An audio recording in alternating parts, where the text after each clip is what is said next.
Olá, mais um Memória Manchete, mas antes de mais nada, por favor, esse cara barbudo que está aqui do meu lado, um amigo há anos, tá? Ele vai pedir a mesma coisa, curta, compartilhe, se inscreva no canal. Meu amigo Olívio Petit, quanto tempo que a gente não se vê, Olívio Petit, tudo bom? Tudo ótimo, meu camarada. Pô, Comigo tá tudo bem, trabalhando com saúde, que é o que é interessa. isso que interessa, né? Nós estamos vivos, com saúde, raciocinando, né? Ainda Isso, tem um monte de isso, gente que já foi, mas a gente está aqui, por lutando ainda nessa história. isso. E aliás, vocês moraram no mesmo condomínio que eu estou até hoje, no Barra D'Oro. Moramos aqui no mesmo. Uh, Oh, aqui. Faz tempo, bons tempos, criança Oh, pequena, criança aquela pequena. ralação danada, né? Eles aprontavam tudo, né? E essa época aí foram alguns anos que eu tive dois empregos, dois trabalhos. É mesmo, é? Trabalhava na TV Rio, na Manchete, depois na Manchete no Sport TV, Aham. fazia um monte de freela. É, É, mas era mas foi bom, normal. foi Foi ótimo. bom, foi bom. Mas vem cá, como é que você começou em televisão? Você fez comunicação? Eu sou formado em publicidade na Federal do Rio de Janeiro, na ECO, ali na URCA, Sim. e eu comecei a trabalhar como fotógrafo semi-amador, semi-profissional, é mais semi-amador do que semi-profissional. Aham. E aí, no início dos anos 80, me chamaram para ir conversar com o Silvio Tenda, que estava precisando de um assistente de direção. Eu Silvio tinha Tendler. feito, eu tinha feito estágio na Agência Nacional, cinema, sabia trocar um chassi, sabia botar um tripé, essas coisas assim. Aham. E aí, ele tinha uma equipe pequena e me chamaram para ir trabalhar com ele. Eu fui, o filme era o Django, Uhum. e para mim foi assim, o portal da felicidade, né? É, entrada na. Um documentarista que eu era fã por causa do ano JK, estava fazendo um filme sobre o último presidente antes da ditadura militar. A ditadura militar ainda não tinha acabado, estava lá respirando por aparelho, mas estava lá. E Aham. aí a gente fez esse filme. Agora, semana que vem, dia 10, Aham. faz 40 anos das Diretas Já, Aham. aqui no Rio, da Isso. manifestação. E a gente saiu daquela manifestação direto para Gramado, que o filme tinha sido selecionado para o festival. Aham. Mas eu já tinha deixado de trabalhar com ele, já estava trabalhando na TV Globo. Eu Você fiz. entrou na TV Globo em que ano? Então, eu entrei na TV Globo em 83. 83, quando começou a manchete. Eu trabalhei com o Silvio de 80 a 83. Aham. Aí me pintou uma vaga. O grande Roberto Berliner, meu amigo Aham. de faculdade, estava Aham. lá, disse que estava saindo, ia fazer lá vídeos lá no Circo Voador e tal. Depois virou diretor de cinema aí, conhecidíssimo, renomado, ótimos trabalhos. Entrei na vaga dele e Uhum. fiquei lá até 87, no SEDOC, pesquisador do Mas arquivo de imagem. você era pesquisador. Você era pesquisador do SEDOC. Deu uma travada, mas vamos continuar. Se voltar, vamos continuar. E aí Ah. chegou uma hora que Me teve fala, me fala de uma. novo, hein, Petit, me fala de novo, porque deu uma travada e você parou. Tá, Você entrou como pesquisador no SEDOC. isso. Aham. Em 1983, eu entrei para o SEDOC, eu estava fazendo cinema lá, Isso. dirigindo produção de curta-metragem, bababá, e aí pintou uma vaga no SEDOC da TV Globo, Aham. no lugar do Robertinho Berliner, que hoje é um grande produtor de cinema, Sim, sim, diretor e sim. tal, Você premiado. falou. E aí entrei na vaga dele e fiquei lá até 87, como pesquisador do arquivo. Foi um momento maravilhoso da vida, porque eu entrava às 2, saía às 8. Todo dia o trabalho começava novamente, então não tinha nada deixado para o dia Sim. seguinte. Dava para pegar aquela praia de manhã e de noite ainda dar uma passada no Baixo Gávea e tal. Então foi um momento maravilhoso. Tomar umas e outras. 20 e poucos anos, tudo era Pô, lindo. era tudo lindo, né? E aí você vai para manchete em que ano? Aí, antes da manchete, aconteceu o seguinte: teve uma concorrência para abrir uma televisão local aqui, Isso. televisão regional. Concorreu o Pastor Fanini, o Walter Clark e o Jornal do Brasil. naturalmente ganhou o Pastor Fanini, Claro. que naturalmente não entendia nada de televisão e contratou o Walter Clark para montar a TV para ele. TV Rio. Aí o Walter chamou um pessoal de cinema e de teatro, que era o que ele fazia mais na época, né? Eu Te Amo, Chorus Line, essas coisas. E aí foi uma rapaziada que eu já conhecia de cinema, Gilberto Loureiro, o Penido, fotógrafo, e tinha mais uma galera que eu já conhecia da Globo também. E aí fomos lá para montar aquele negócio. Eu fui para montar o arquivo e pedi em contrapartida para trabalhar na linha de show como assistente de direção para aprender sobre televisão. Sim, legal. Aí eu comecei a fazer levei Robinho e Paulão, que você conhece bem, a dupla do arquivo. Sim. Trabalhavam lá comigo. Aí com aqueles dois eu não precisava fazer nada e aí eu fui lá resolver as outras coisas que eu queria. Quem trabalhou contigo lá também foi Mônica Miranda, até ela citou que trabalhou contigo lá. A Moniquinha, isso, Moniquinha. Eu vi a entrevista dela outro dia, que muita gente saiu da TV Rio e foi para a TV Manchete. Porque quando o Walter saiu de lá, que foi assim uns 8 meses depois do início, o troço ficou meio pendurado, venderam a TV para o Múcio Ataíde, aí ficou um caos total. E aí saiu muita gente, e o Vitor Paranhos, que era diretor de núcleo da Manchete, linha de shows lá, fazia os programas da Angélica, os programas da manhã lá, do Jasper, daquelas coisas, e mais alguma coisa por fora. Ele me chamou para ser diretor de produção do programa novo, que ia ter lá com César Filho. O programa não vingou. César Filho e a Tânia, era César Filho e a Tânia Rodrigues? Não, eu acho que era só ele. Era um programa que não foi ao ar. Ah, não foi ao ar, tá. A gente gravou pilotos e tal, mas era um programa interessante de música. O César é um excelente profissional. Sim, né? Sim. Ele é muito safo ali na frente da câmera e tal, mas aí alguma coisa... Televisão é assim, né? De 10 funciona uma e vamos ir para frente. Aí o Vitor me chamou para fazer... eu fiquei sem ter função e ele inventou um jornal do Clube da Criança, chamava Jornal do Clube. E aí eu fui fazer esse Jornal do Clube. E aí chegou uma hora que tinha... Ele levou o Mário Meirelles e o Marcos Vinícius César para dirigir o Clube da Criança. E aí... Tinha um quadro, esse quadro, o Jornal do Clube, era um bloco de 10 minutos. Já era Angélica nessa época. Angélica, novinha, da festa de 15 anos dela, eu estava dirigindo lá umas coisas. Lá. E o Paulo Newton, que é o padrinho dela lá, pô, tá todo embecado. Paulo Newton. Aí Paulo o Vitor me deu esse bloco, e aí o Mário chegou com os bonecos que foram predecessores do TV Colosso. Aqueles bonecos de articulação do TV Colosso, ele fez lá um belo no laboratório e depois foi para a Globo lá fazer aquele programa com o Bolinho, lá o TV Colosso. E aí eu fiquei dirigindo esse bloco, aí o Vitor saiu, o Tomil assumiu a direção do núcleo. Grande Tomil.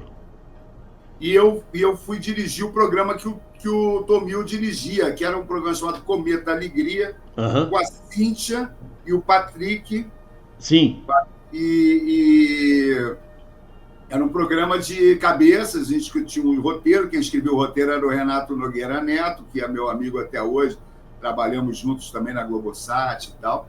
Renatinho era o redator, e era um programa de cabeças entrelaçadas e filmes do jazz, aqueles filmes japoneses, que naquela época faziam muito sucesso, né?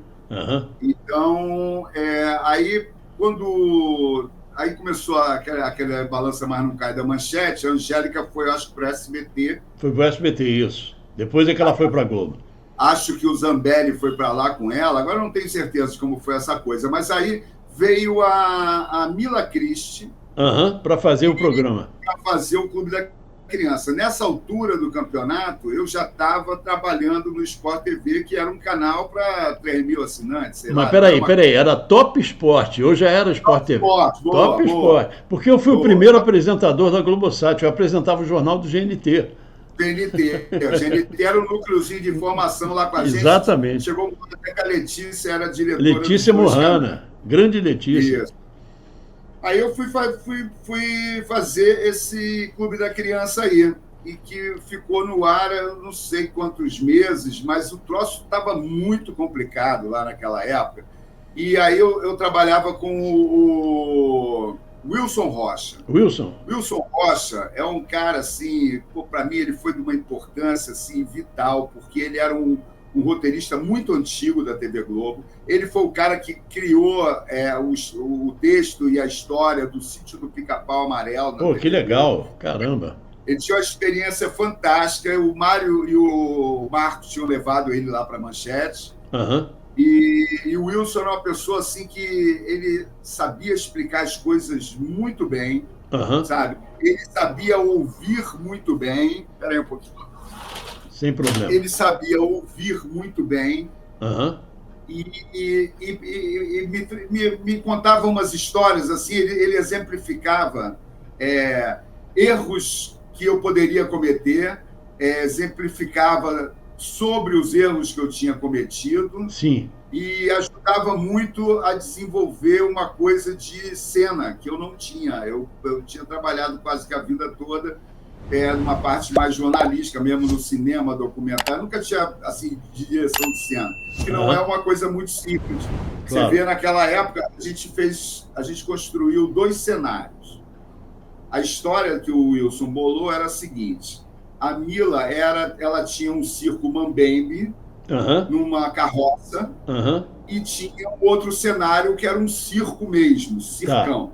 Então a gente tinha 2 cenários, a Manchete já passando o chapéu na esquina das igrejas, e aí o Wilson inventa um programa com 2 cenários. Imagina, entendeu? Não ia dar certo. Lá no Irajá, naquele negócio água santa, né? Água grande. Água grande. O Wilson inventa esse programa e aí ela... Já não tinha dinheiro, pô. Não, olha, ficou lindo. A Sandrinha que fez o cenário, a carroça dela abria, virava um palco e tal. Era um negócio assim, era muito bonito o negócio. E aí era o primeiro bloco e o último bloco eram nessa carroça.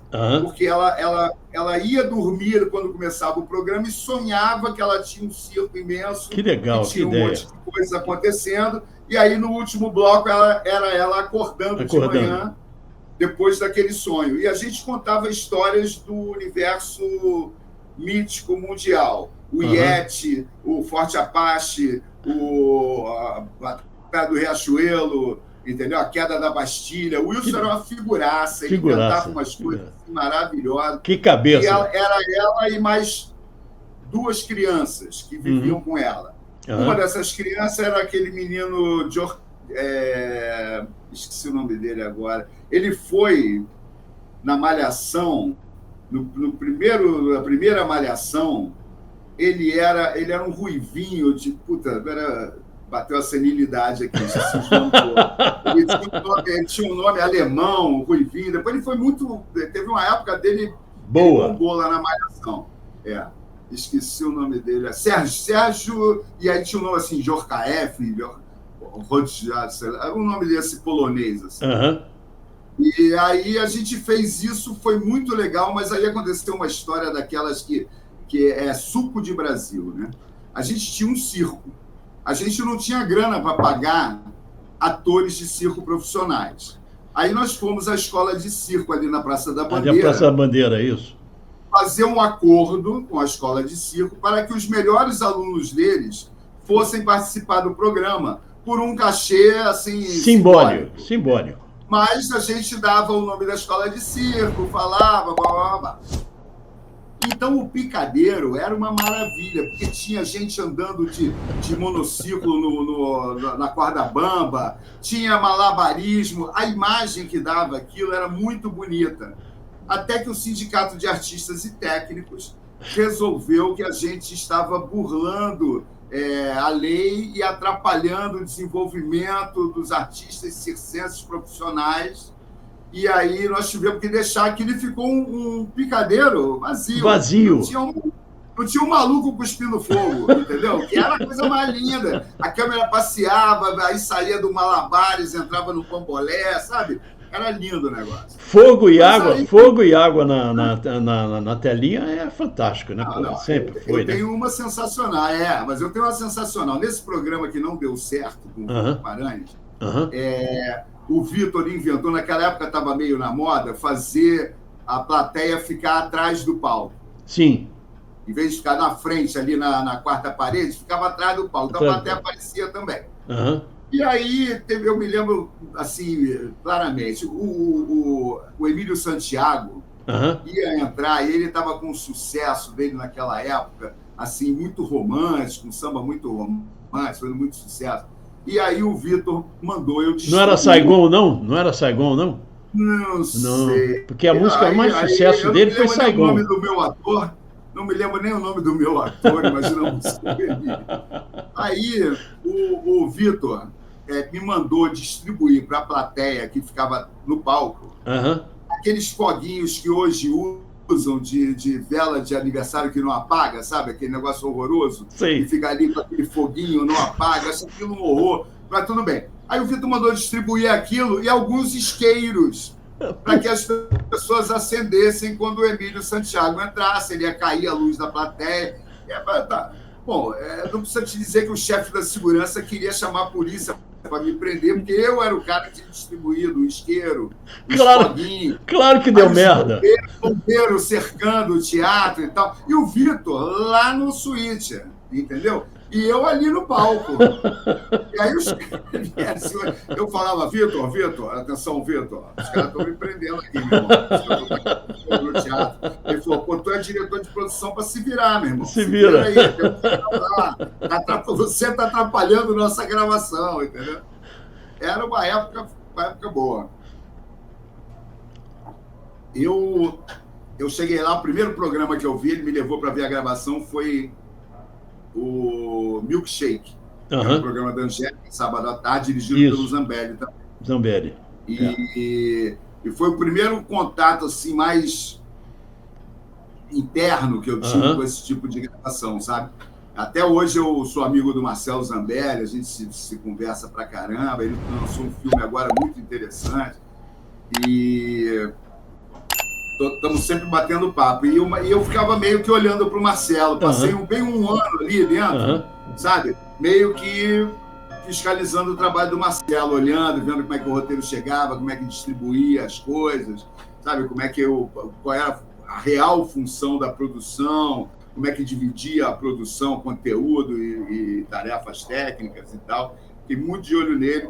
Aprendi bastante com aquela rapaziada ali. Porque você deu uma virada na tua vida, pô, você começou com um semi-amador, fotógrafo semi-amador, passou para pesquisador, para depois para produtor, para depois diretor de produção, depois diretor de programa.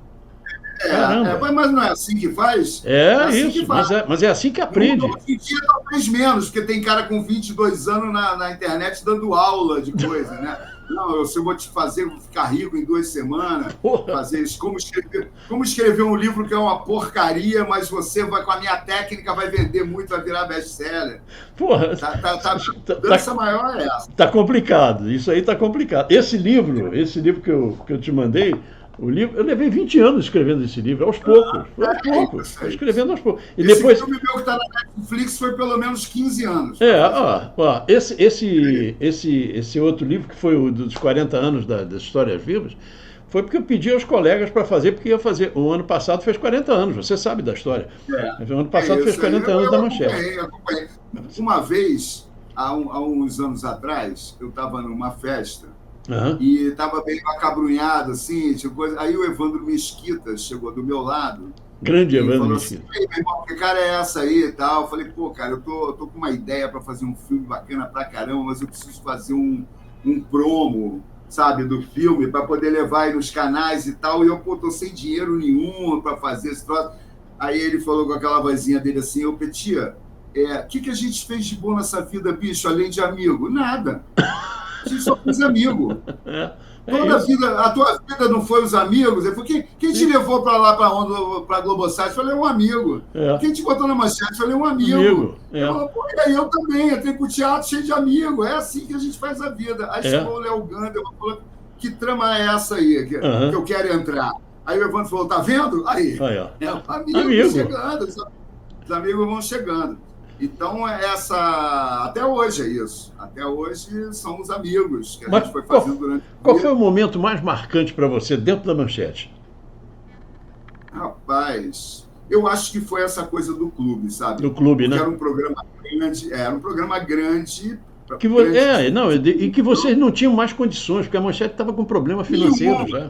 Não, era Água Grande, né? Água Grande era o seguinte, era um estúdio lá, uma caixa de cimento, que neguinho saiu tacando luz e tal, e um caminhão parado na porta do estúdio. Entendeu? Aí ia lá dentro, ensaiava a cena e tal, ia lá fora no caminhão, sentava e tal, e aí as coisas iam se desenvolvendo dessa maneira. Quem, nesse momento aí, foi assim, muito importante, os diretores de imagem me ensinaram muito, sabe? Graças a eles tinham uma paciência comigo danada, eu sempre fui esse boneco de posto, né? Meio simpático, meio falastrão e tal, então as pessoas simpatizam comigo. E quando eu fui dirigir o primeiro programa, que ainda foi lá na TV Rio, o Walter perguntou para mim assim, e aí, tu dirige esse programa, tu sabe dirigir? Eu falei, sei. Sei, claro. Não sabe porra nenhuma. Aí ele falou, não, então a partir de semana que vem você vai pegar esse programa aí, não sei o que. Eu falei, legal. Saí dele, fui direto no suíte, sentei do lado do diretor de imagem lá, e eu conhecia ele na Globo, porque o suíte do EF ficava em frente à porta do arquivo. E aí ficava aquela galera ali na esquininha ali conversando. E aí eu fui lá e falei para ele, bicho, o cara falou que eu vou dirigir o programa. Aí ele falou, pô, legal, e aí? Eu falei, e aí eu não entendo nada dessa mesa, o que é isso aí? Porra, aí ele começou a me ensinar, câmera 1, 2, 3, aqui é a fusão, aí você prepara, previu, eu não sabia nada. E ele me ensinou. Aí lá na Manchete tinha, aí subiu de patamar. Patamar, né? Claro. Lá, a Manchete era o Clube da Criança, que era um programa histórico da Manchete. E, porra, pelo amor de Deus. Aí, porra, com uma apresentadora nova, uma gatinhazinha nova, que também cheia de vontades e de ideias, e a gente não tinha como fazer, entendeu? Aí fomos fazendo da melhor maneira possível. Eu me lembro que uma vez, o Pavão, sempre ele falava para mim assim, meu filho, a calma é fundamental. Não é nessa energia que você tem que você vai conseguir resolver. É com essa energia e muita calma. Ele calma. Aí eu me lembro que tinha uma abertura em que a Mila entrava por um portal lá do circo e tinha um picadeiro e ela corria assim em volta do picadeiro, batendo com a mãozinha dela na mãozinha das crianças do pompom que ficavam sentadas ali em volta. E tinha um ponto cego.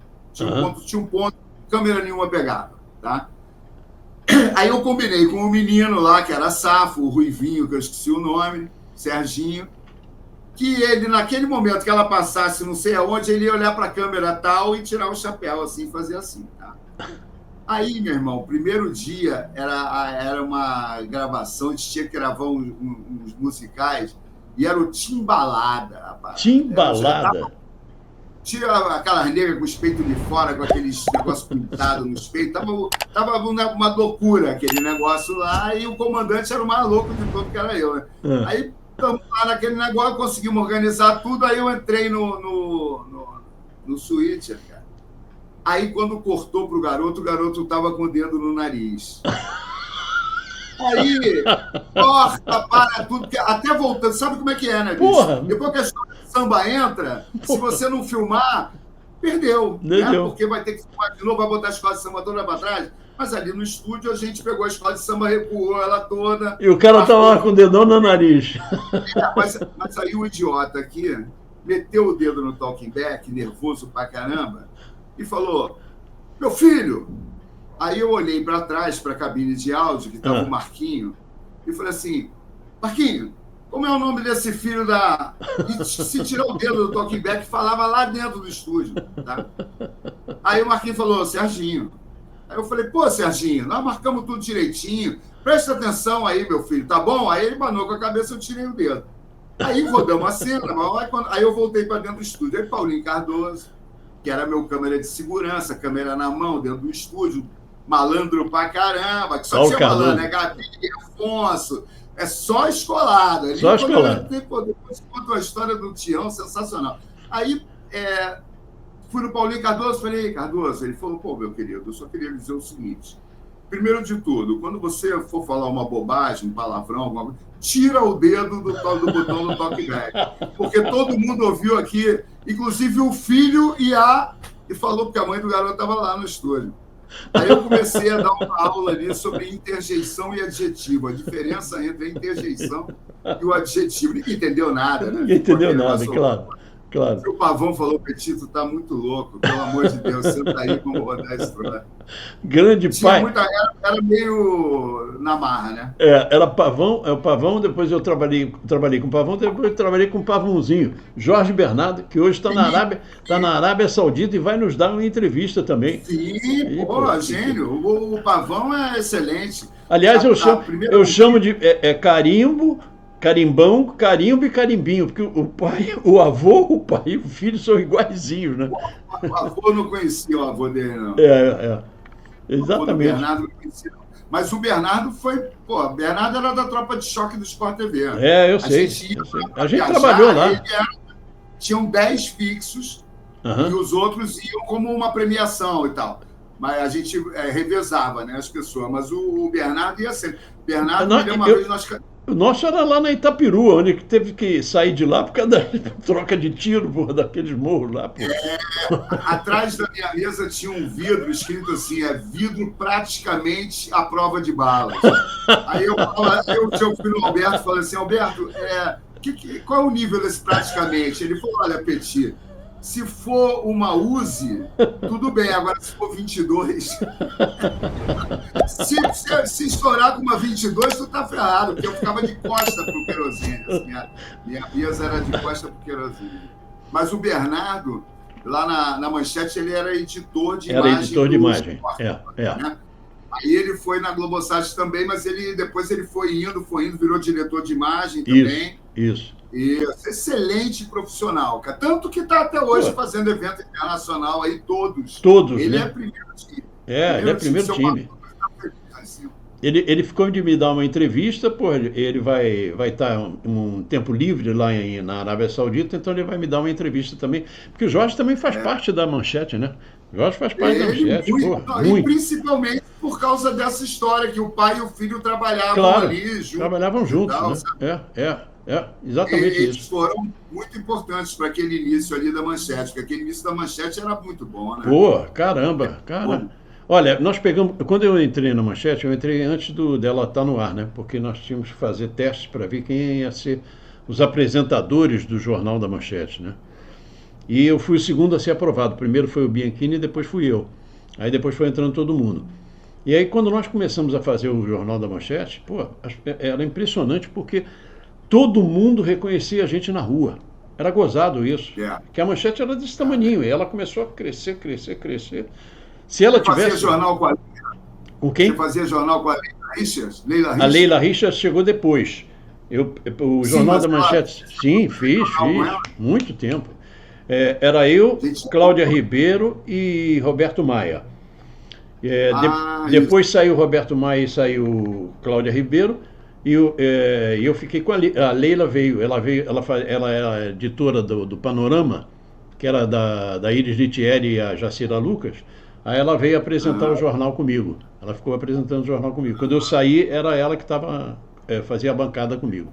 Leila é uma pessoa fantástica. A Manchete se deu muito bem porque ela começou de uma maneira assim, no meio de uma efervescência muito grande, com relação às questões políticas, né, de liberdade, sociais e tal. Primeira eleição de governador, etc. e tal. E teve aquela questão que a TV Globo não quis botar empada na azeitona do Brizola, e aí não fez a transmissão do Carnaval, a Manchete fez. Mas essa eu presenciei, porque eu fui a primeira voz do Sambódromo.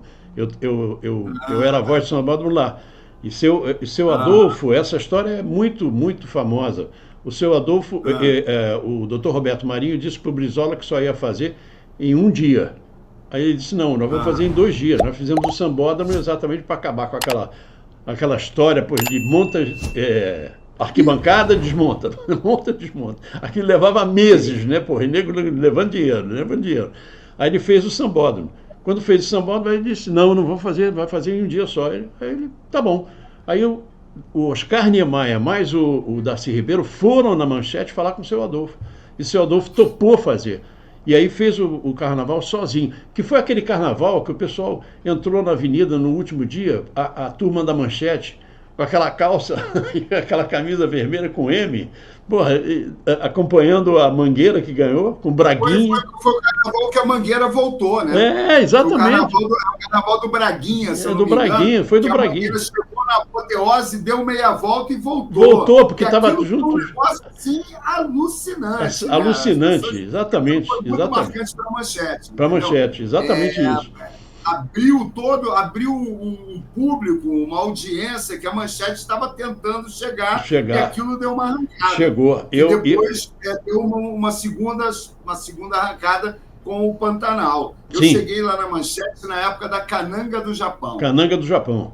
Você não pegou o Zé Wilker ainda como diretor de teledramaturgia, ele já tinha saído, né? Não peguei, não. Eu cheguei lá, tinha tido aquele negócio Dona Beija, Chica da Silva, aí estava na Cananga do Japão, aí eu cheguei assim, estava acabando, assim, acabando talvez não, mas eu me lembro claramente que já estavam começando a história do Pantanal, que era uma história que, na minha cabeça e na cabeça de outras pessoas que eu conhecia, era uma novela muito doida, porque era 50% feito ao ar livre, né?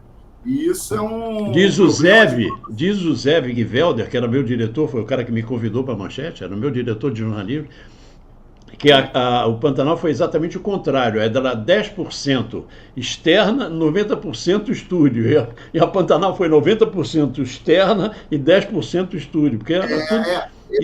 Eu acho que essa situação, quem sou eu para falar disso, né? Mas eu acho que isso aí, hoje em dia, neguinho não aprovaria nem na morte, porque essas planilhas de custo, essas coisas todas aí, entendeu? Já vem logo um cara dizendo, olha aqui, menos 30%, mais 50%, não sei o que lá. E aí teve isso. Mas o Pantanal fez muito sucesso justamente por causa disso. Exatamente por causa disso. Eu era casado com a Leilani Neubert, que era lá da Globo. Ela foi para a Manchete, passou um ano na Manchete.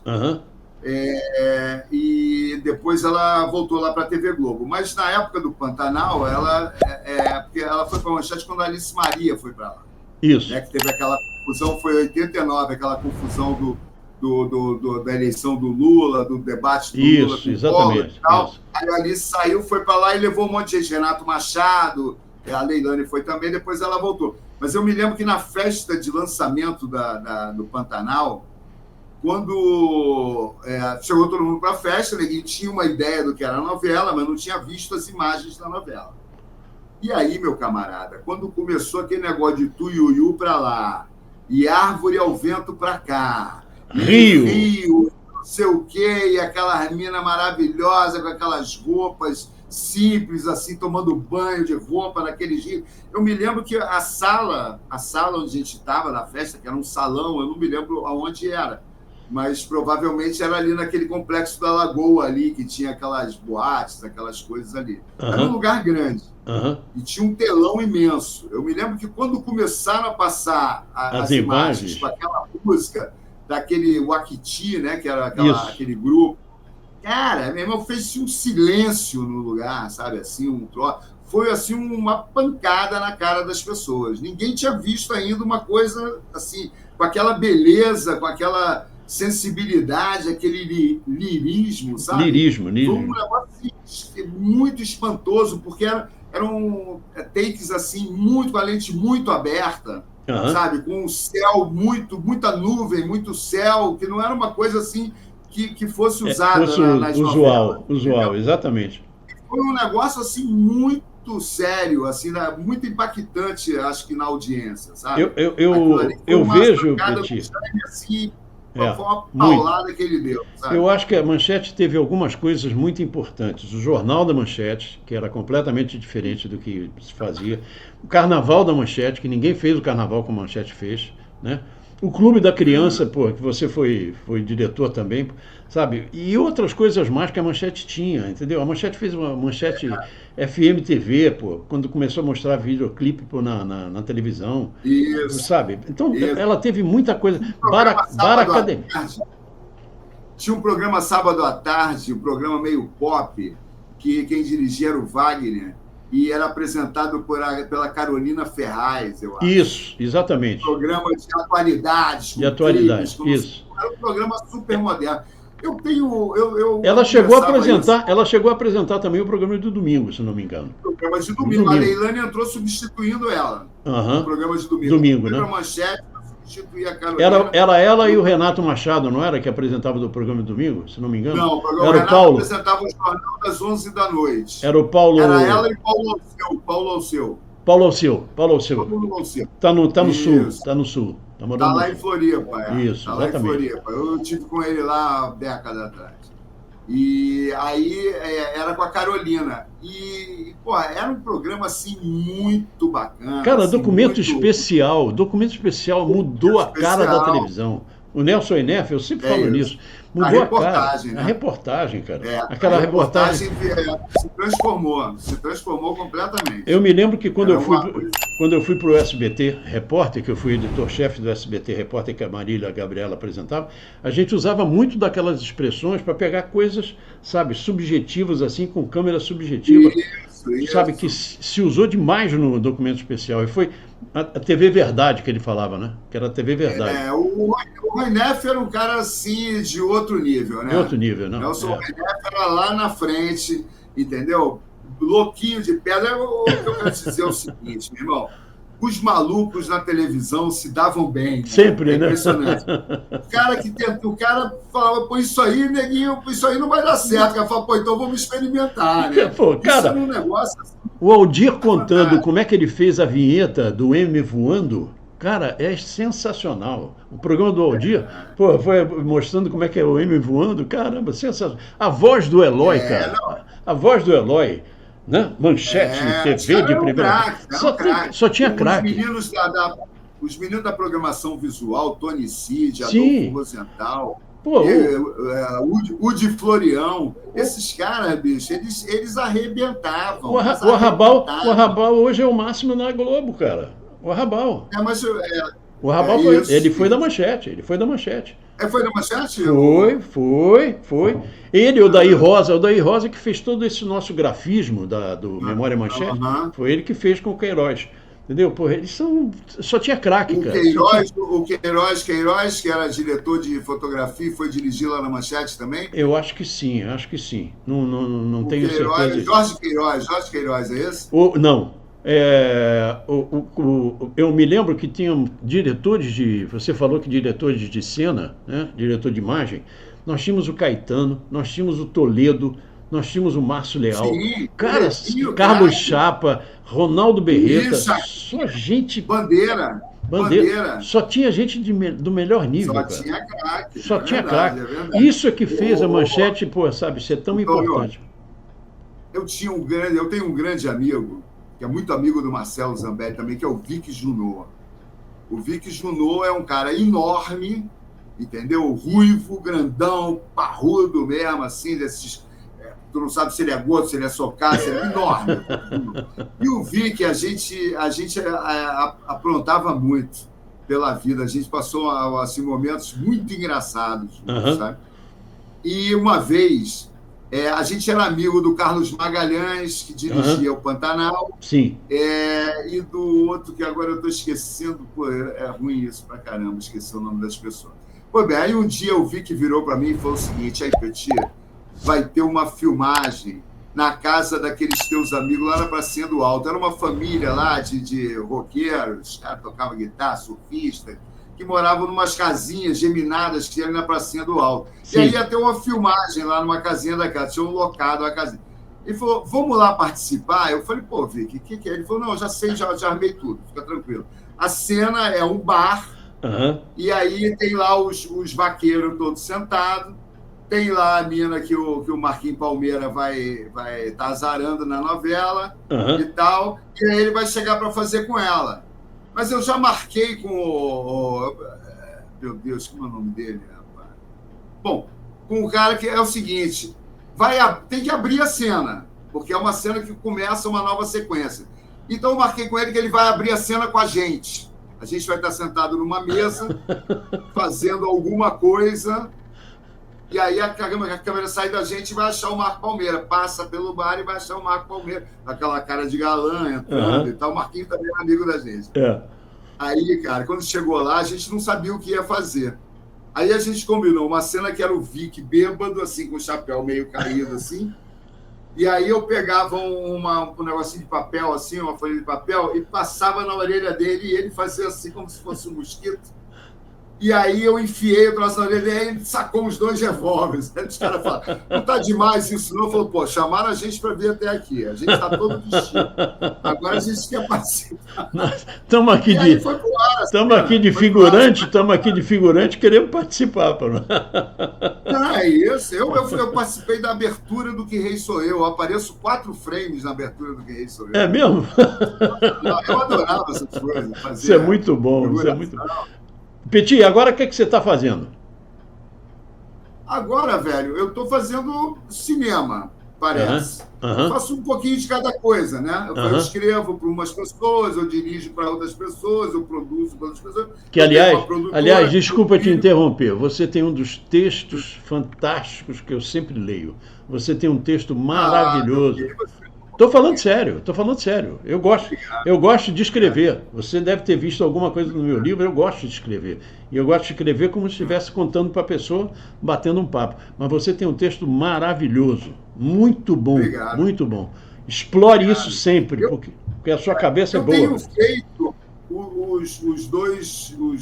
a série. Eu fiz 2 reality para o Multishow, criei, dirigi, e aí escrevi os textos também. E fiz um média-metragem sobre a Brasil Surf que eu dirigi, escrevi, fiz o roteiro. Normalmente, filme que eu vou ser diretor, normalmente eu roteirizo e escrevo também, entendeu? E aí agora, no ano passado, a gente botou um filme na Netflix sobre o Pier de Ipanema, chamado Dunas do Barato. Dunas do Barato. É um filme que as pessoas têm gostado bastante. Está fazendo aí um circuito internacional interessante. Porque, veja, eu nunca fui premiado em nada, nunca cheguei em primeiro lugar, nem corrida de saco em festa junina eu cheguei em primeiro lugar. Então, quando eu fico sabendo que o filme que veio da minha cabeça faz parte do arquivo, do acervo de uma galeria de arte em Copenhague, eu fico feliz, entendeu?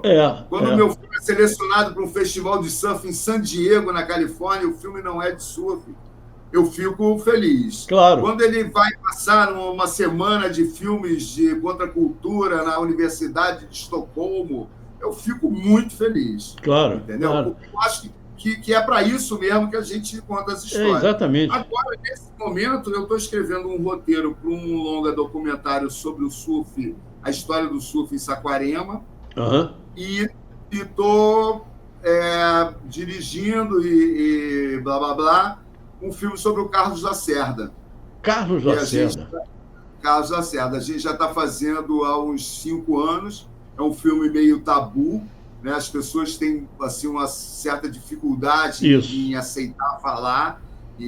A filha dele estudou comigo no Andrews. A filha dele A filha dele tem uma cena genial. A filha dele virou, a gente foi na casa dela conversar com ela, aí ela vinha do quarto com umas caixas assim, falava assim: essa aqui é a correspondência do papai com o Carlos Drummond. Vocês querem? Queremos. Essa aqui correspondência do papai com fulano de tal. Vocês querem? Queremos. A família, a gente está conseguindo fazer a coisa. Isso é legal. Isso é legal. Temos muito arquivo inédito dele.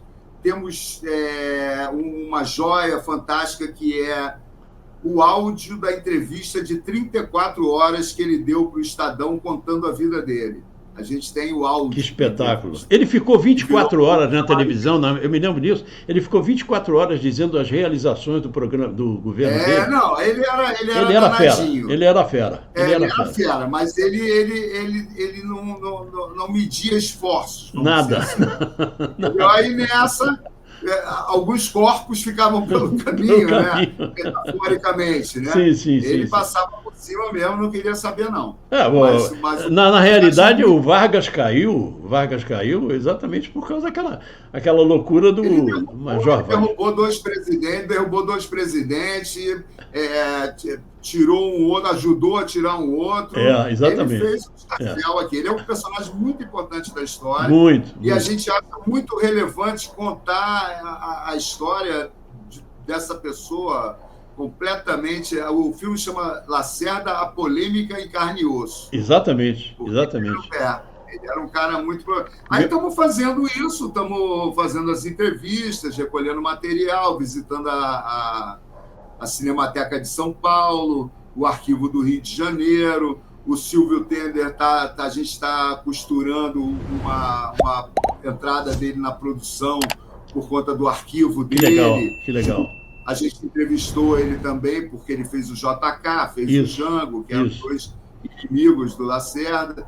Então, a gente está fazendo isso aí. Eu vou aqui escrevendo umas coisinhas. Meu filho, graças a Deus, está funcionando, é meu sócio. Ele trouxe bons clientes para cá, para a produtora. A gente está conseguindo fazer uma sobrevivência digna. Isso, né? É o mínimo, né? É o mínimo. É o mínimo.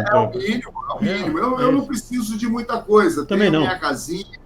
Tenho minha vida, minha namorada, meu filho, os filhos com saúde, neto com saúde, minha mãe viva, vem para cá, para casa. Eu consigo contar umas histórias do jeito que eu quero, porque eu tenho um problema sério que eu não consigo, às vezes me encomendam umas coisas, eu não consigo fazer, sabe? Mas quando eu me apaixono pelo negócio, aí eu escrevo pra caramba, eu mergulho mesmo. Eu já vi isso. Aliás, e aí eu tô me educando para isso nessa altura do campeonato. Eu estou me educando para ser mais... eu achava que era ser servil, mas mais maleável. Usar melhor as palavras. As palavras estão aí para a gente usar de todos os jeitos. Né? Aqui, ó, é a perda dos cabelos, velho. É isso, a gente vai perdendo e vai ficando mais... A gente vai indo. E eu sempre tive uma coisa muito boa para mim, que era... eu sempre fui um felizardo, porque eu sempre tive alguém que acreditava nas coisas que eu pensava e tocava o rolo, sabe? Uma vez fui fazer uma foto, tinha umas 60 pessoas na foto, e aquele negócio ali estava se despedindo, porque um dia o Guilherme Zatar me falou, queria fazer um programa assim, e eu comecei a escrever, e de repente, 6 meses depois, tinham 60 pessoas ganhando dinheiro, trabalhando, assistindo, que legal. Despedindo, por causa de uma minhoquinha aqui. Aí eu acho isso muito...